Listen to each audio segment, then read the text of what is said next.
Salut à tous, c'est François Rousseau. Si vous êtes passionné par les voitures, vous êtes au bon endroit.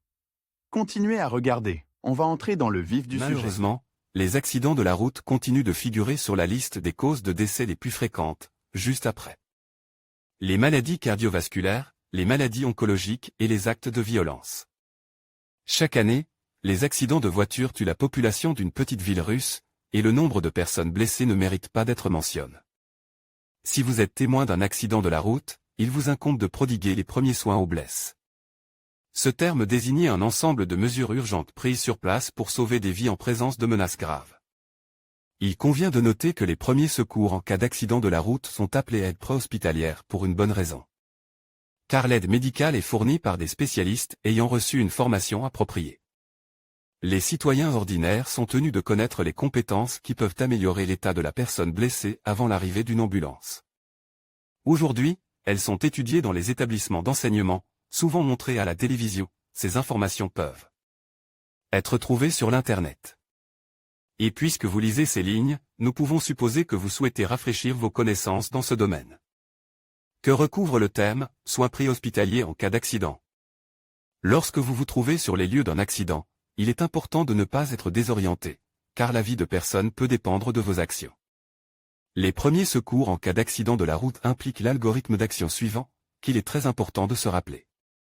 Et de suivre dans les cas d'urgence. Tout d'abord, assurez-vous que vous n'êtes pas menace dans l'accomplissement de votre devoir civique, et s'il y a un danger, prenez des mesures immédiates pour l'éliminer, s'il y a un danger pour les victimes de l'accident.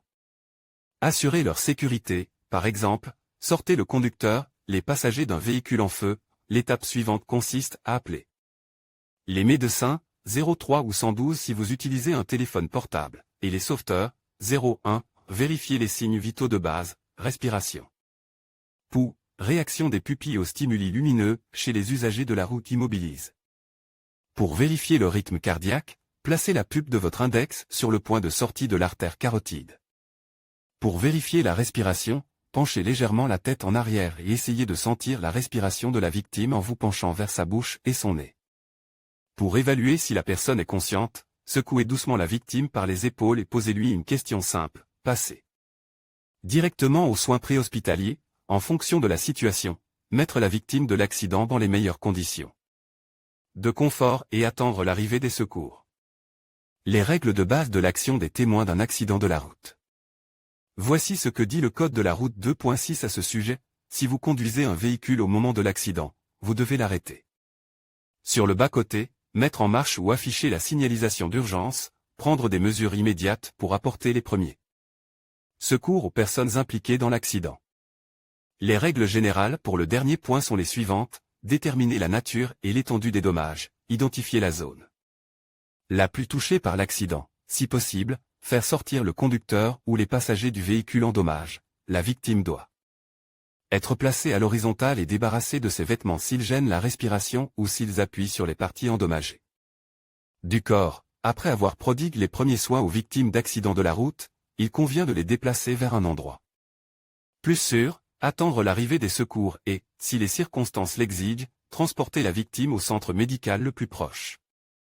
La vie et la santé de la victime dépendent du respect de la séquence spécifiée des soins préhospitaliers d'urgence. Il est donc important de la connaître et d'être en mesure de déterminer quelles sont les conditions qui menacent le plus la vie du patient. C'est ce que nous allons aborder dans les lignes qui suivent. Comment prodiguer les premiers soins en fonction des circonstances? Les affections qui menacent directement la vie de l'accidente de la route sont peu nombreuses et doivent être orientées dans l'ordre suivant, en fonction de leur degré d'importance: hémorragie artérielle, absence de signes de respiration, arrêt cardiaque, fracture, brûlure, douleur intense. En particulier, en cas d'hémorragie abondante d'une artère principale, la mort peut survenir en quelques minutes. Il en va de même pour l'arrêt cardiaque, respiratoire, ce sont les principaux signes de mort clinique. Si vous avez réussi à déterminer l'état de la victime, vous pouvez procéder à la mise en œuvre rapide de l'algorithme des premiers secours en cas d'accident de la route. La mort clinique comme indique ci-dessus, les principaux signes de cet état sont l'arrêt respiratoire et l'arrêt des battements cardiaques. Si vous avez diagnostic avec certitude que la victime est en état de mort clinique, vous devrez pratiquer la respiration artificielle. et le massage cardiaque indirect. La ventilation artificielle désigne les mesures visant à faire entrer de l'air dans les poumons afin de rétablir le processus naturel de la respiration. Cette activité de réanimation devrait être maîtrisée par tout adulte. Il existe plusieurs méthodes de respiration artificielle, mais les plus connues et les plus répandues sont les méthodes de respiration artificielle, bouche à bouche, ainsi que le bouche à nez, un peu moins utilisé. Examinons de plus près la technique du bouche à bouche. La première chose à faire est de s'assurer de la perméabilité complète des voies respiratoires. Pour cela, la tête de la victime doit être tournée sur le côte, et s'il y a des corps étrangers dans la cavité buccale, ou de la mousse, du sang, du mucus, ils doivent être enlevés à la main, en utilisant les doigts. La même opération doit être effectuée pour les voies nasales. Coucher le corps sur le dos et incliner légèrement la tête vers l'arrière. En soutenant le cou en position légèrement surélevée avec la main, si l'on soupçonnait une lésion de la colonne vertébrale, la tête ne doit jamais être repositionnée, les autres actions doivent être effectuées, telles qu'elles, placer de la gaze, un morceau de tissu léger et fin ou un mouchoir en papier sur la bouche grande ouverte de la victime, ces mesures sont nécessaires pour vous protéger des infections étrangères. Pincez le nez du patient avec 2 doigts de votre main libre, inspirez profondément, serrez le plus possible votre bouche contre les lèvres de la victime et expirez rapidement en dirigeant l'air vers les poumons de la personne allongée. Les 10 premières respirations doivent être effectuées à un rythme rapide, environ 30 secondes, puis réduites de moitié, jusqu'à 15 respirations minutes. La procédure doit être interrompue si la poitrine de la victime de l'accident commence à se soulever à la respiration suivante et si les poumons commencent à se contracter d'eux-mêmes par la suite. Le plus souvent, la mort clinique s'accompagne d'un arrêt cardiaque, indique par l'absence de pouls, c'est pourquoi les premiers secours sur la route lors d'un accident, en plus de la respiration artificielle, nécessitent un massage cardiaque indirect. Il s'agit d'une compression forcée et périodique du myocarde, muscle cardiaque, dans la zone située entre la colonne vertébrale et le sternum, qui permet de maintenir la circulation sanguine lorsque le cœur ne fonctionne pas. Important, la présence d'un pouls, même très faible, est une contre-indication directe à la pratique du SNP. Algorithme pour le massage cardiaque ferme. Allonger la victime de l'accident sur une surface dure, il est interdit d'effectuer la procédure sur le siège de la voiture, sur le lit ou sur toute autre surface molle. Recherchez le processus meuchoid, ce terme désigné la zone la plus étroite et la plus courte du sternum, sous laquelle se trouve la partie molle de l'abdomen, mesurée environ 5 cm au-dessus de l'apophyse meuchoide, ce sera l'endroit du massage. Placez la base de la paume de la main sur ce point, en soulevant légèrement les doigts vers le haut. L'index doit être orienté vers le menton ou, à l'inverse, vers l'abdomen, selon le code de l'intervention. Placez l'autre main strictement parallèle à la base de la paume, les doigts repliés en croix. La pression est exercée avec la paume de la main uniquement, sans les doigts. La pression elle-même doit être exercée brusquement, sous forme de poussée, avec une amplitude d'environ 4 cm. La fréquence des pressions doit correspondre approximativement à la fréquence naturelle, environ 100 à 120 poussées minutes. Lire aussi, qu'est-ce que le Razvarki? Si la victime est un adolescent, le massage thoracique est effectué d'une seule main, s'il s'agit d'un nourrisson, avec le majeur et l'index. La réanimation complexe en cas de mort clinique, lorsqu'il est nécessaire de pratiquer simultanément la respiration artificielle et le massage cardiaque indirect, se déroule comme suit. La victime doit être placée sur une surface dure, un rouleau est placé sous le cou pour éviter que la langue ne tombe. Pratiquez le massage cardiaque indirect avec la respiration artificielle. Le rapport entre le nombre de compressions thoraciques et de respiration artificielle effectuées est différent. Pour une personne, 15 compressions. Pour 2 respirations, lorsqu'il s'agit de 2 personnes, il y a 5 compressions consécutives pour une respiration. Le nombre total de respiration est de 12 à 16 par minute. Compression thoracique, 60 à 70 par minute. L'insufflation d'air dans la bouche, le nez de la victime doit durer 1 à 2 secondes. La poitrine ne doit pas être enfoncée de plus de 4 à 5 cm, si la réanimation est pratiquée sur des enfants, pas plus de 2 à 3 cm, la procédure est effectuée strictement avec la base de la paume d'une main. Le massage se poursuit jusqu'au rétablissement complet de l'activité cardiaque. Le signe de la fin de la procédure est l'apparition du pouls de la victime ou une respiration indépendante. Dans ce cas, Il faut la coucher sur le côte, placer la paume de la main inférieure sous la tête et surveiller la victime en attendant l'arrivée des secours. Perte de connaissance sous ce terme, synonyme de syncope, on entend une perte de conscience soudaine due à une modification brutale du débit sanguin cérébral. Le cerveau s'arrête, signalant au système nerveux sympathique un manque aigu d'oxygène. En règle générale, l'évanouissement est précédé d'un étourdissement soudain et de nausées tout aussi soudaines. Les orbites des yeux de la victime se relèvent, des sueurs froides apparaissent sur le visage, les extrémités deviennent froides et le pouls s'affaiblit visiblement. En cas d'accident, les causes de l'évanouissement peuvent être les suivantes, une peur extrême, la chaleur étouffante dans la voiture. Ou à l'extérieur, un état d'excitation. Pour prodiguer les premiers soins, il faut s'assurer de la présence d'un pouls au niveau de l'artère carotide de la victime, s'il y a un pouls, essayez d'augmenter le flux sanguin vers le cerveau, allonger la victime sur le dos et surlever ses jambes, placer une sorte de rembourrage sous les tibias ou plier simplement les jambes au niveau des genoux, desserrer la ceinture, la cravate.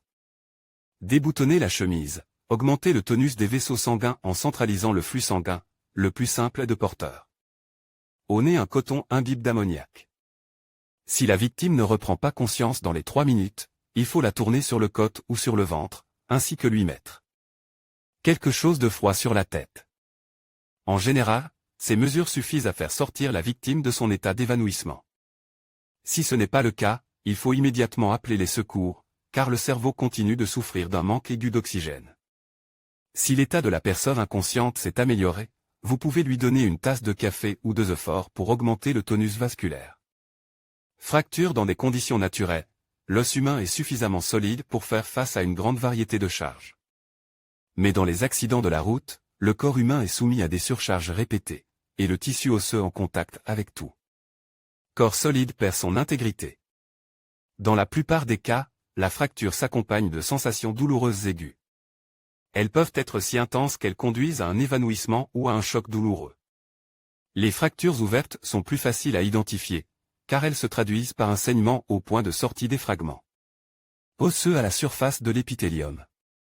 Les premiers secours en cas de fracture lors d'un accident consistent à effectuer les actions suivantes, évaluer l'état de la victime. La localisation de la fracture est précisée s'il y a un saignement, il faut l'arrêter, déterminer si la victime peut être transportée.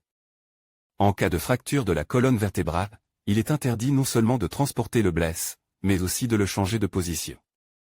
L'une des principales mesures consiste à immobiliser l'os à l'endroit de la fracture et les articulations situées au-dessous ou au-dessus de l'endroit de la fracture. Pour ce faire, on applique une attelle rigide, pour laquelle on peut utiliser n'importe quel objet approprié, planche, barre, tige, barre. L'essentiel est que la fixation de l'attelle soit suffisamment serrée, mais qu'elle ne comprime pas les vaisseaux, si la fracture est fermée, l'immobilisation se fait sans enlever les vêtements et sans exposer la zone blessée. Il faut veiller à ce que l'attelle ne touche pas la zone de l'os qui s'étend vers l'extérieur. Il est également important de suivre ces règles pour les fractures, veiller à fixer au moins 2 articulations, l'une au-dessus et l'autre au-dessous du point de fracture. En cas de fracture de l'épaule, on fixe 3 articulations, épaule, coude, poignet, cils. S'agit d'une hanche, également 3 articulations, hanche, genou, cheville, pour apporter les premiers secours par des moyens improvisés. On peut utiliser des planches solides, du contreplaqué, du carton dense, préalablement plié en plusieurs couches pour créer une nervure de raidissement, des skis, des broussailles, etc. En cas de fracture de la colonne vertébrale ou du bassin, la victime doit être placée sur un bouclier, planche large, porte, etc. N'appliquez pas de garrot au tiers moyen de l'épaule ou au tiers inférieur de la cuisse. Cela peut provoquer de graves lésions nerveuses. Le garrot doit donc être posé au-dessus de ce niveau. Saignement et existe 3 types d'hémorragie, veineuse, capillaire et artérielle. Lors d'un accident de la route, la probabilité de lésion cutanée est très élevée et de multiples foyers de saignement peuvent être observés. Les hémorragies capillaires sont les moins dangereuses, car elles n'entraînent que rarement une perte de sang importante. Il n'est pas difficile de les arrêter, il suffit de mettre un pansement aseptique sur le site de la blessure et, si les membres sont touches, de les soulever au-dessus du sternum. La suppression des saignements veineux se fait par l'application d'un pansement compressif avec coupe de tamponnement, d'abord. Pansement de gaz et place sur la plaie, puis une couche suffisamment épaisse de coton, en son absence, une serviette propre ou un morceau de tissu similaire convient, et ce cocktail est ensuite bandé de manière serrée. Un tel bandage entraîne l'activation du processus de thrombination des veines endommagées, ce qui conduit à l'arrêt du saignement. S'il est abondant, le pansement se moue rapidement, dans ce cas, une pression supplémentaire sur le site de la blessure avec la paume de la main est utile. Lors d'un accident de la route, les premiers secours en cas de lésion artérielle consistent à appuyer les artères sur les structures osseuses situées en dessous.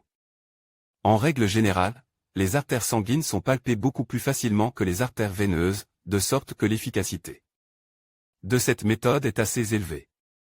Mais pour cela, la personne qui prodigue les premiers soins doit être bien développée physiquement, il lui faudra beaucoup d'efforts pour maintenir les artères pressées pendant longtemps. Lire aussi, punition de l'auteur d'un accident de la route avec victime si ni la compression ni le bandage n'ont servi à rien. Il reste à clamper l'artère avec un garrot, mais cette méthode ne doit être utilisée que dans des cas exceptionnels, car elle s'accompagne d'un manque d'oxygène pour les tissus situés au-dessus du site de la blessure. La bonne technique du garrot, enrouler le garrot autour et légèrement au-dessus de la plaie sans enlever les vêtements, commencez à serrer le garrot tout en surveillant la pulsation des vaisseaux sanguins. Si elle s'arrête et que la peau autour de la plaie devient pâle, arrêtez de serrer, mettez un pansement stérile sur la plaie, rappelez vous l'heure à laquelle vous avez serré le garrot. Rappelez-vous que vous ne pouvez pas laisser le garrot serrer plus de 50 à 60 minutes. Si l'hémorragie ne peut être arrêtée, desserrez le garrot pendant 15 minutes et resserrez-le, mais pendant 15 à 20 minutes au maximum. Brûlure, il y a suffisamment d'endroits dans une voiture qui sont exposés à une forte chaleur. Dans des situations normales, il ne menace en rien les personnes à l'intérieur du véhicule, mais en cas d'accident, la probabilité de dommages à l'intégrité de la structure du véhicule augmente, ce qui entraîne différents types de brûlures thermiques, électriques, résultant de l'exposition à des liquides chimiquement actifs, alcalins, acides. La première chose à faire est donc d'identifier et d'essayer d'éliminer la cause des brûlures si la blessure est d'origine thermique.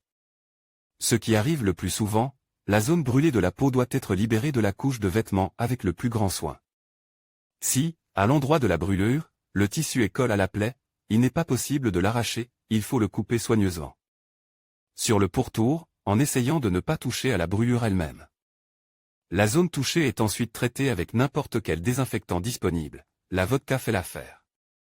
Ne lubrifiez pas la brûlure avec des compositions grasses, ces crèmes et pommades sont inutiles, car elles n'ont aucun effet analgésique ni désinfectant. Pour réduire la douleur, appliquez autant d'eau froide que possible sur la plaie, puis pansez-la avec du matériel stérile, sans la serrer et appliquez un objet froid sur la plaie. Buvez beaucoup d'eau en raison de la déshydratation, mais uniquement de l'eau chaude ou des boissons salées. Le traitement des brûlures légères consiste à utiliser des sprays contenant du Dexpantol. Si la zone touchée dépasse la surface de la paume de la main, une assistance médicale professionnelle est nécessaire. Transport d'une victime d'accident vers un centre médical. Si vous avez fait tout ce qui était en votre pouvoir pour soulager la personne impliquée dans l'accident et que l'arrivée de l'équipe médicale n'est pas prévue dans l'immédiat, il est logique de transporter la victime par ses propres moyens vers l'établissement médical le plus proche du lieu de l'accident. Si la personne qui a besoin d'aide ne peut pas se déplacer seule, il faut d'abord essayer de la soulever. Pour ce faire, agenouillez-vous sur le côté et à l'écart de la victime allongée, placez vos mains sous sa tête, en saisissant le cou et les omoplates, et commencez à la soulever. En cas d'échec, déplacez-vous vers la tête de lit, saisissez les épaules de la même manière et répétez l'opération. En cas de blessure grave aux jambes, au crâne, au péritoine ou au sternum, le blesse ne doit pas être déplacé. Le moyen le plus simple de transporter la personne blessée jusqu'à votre voiture est d'utiliser un brancard, mais vous devez avoir un assistant.